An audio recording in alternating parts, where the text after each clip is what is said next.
বীরত্বপূর্ণ কিছু যুদ্ধ ও বিজয়। ভীম তার জীবনে বহু পরাক্রমশালী অসুর এবং যোদ্ধাকে পরাজিত করেছেন। বকাসুর ও হিড়িম্ব বধ। কাম্যক বনের এক বিশাল শালগাছের নিচে কুন্তী আর 4 পাণ্ডব গভীর ঘুমে, আর ভীম গদা হাতে পাহারা দিচ্ছেন।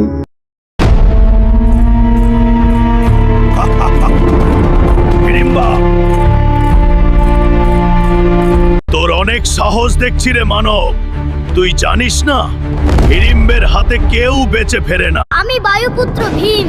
অধর্মের বিনাশ করাই আমার ধর্ম। তোর মতো রাক্ষসদের জন্য ভীমের বাহুপাশী যথেষ্ট।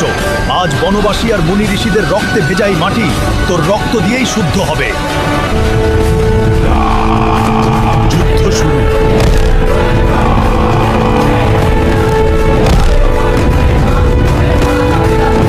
ভীম হিড়িম্বকে শূন্যে তুলে কয়েকবার পাক খাইয়ে সজোরে মাটিতে আছাড় মারেন।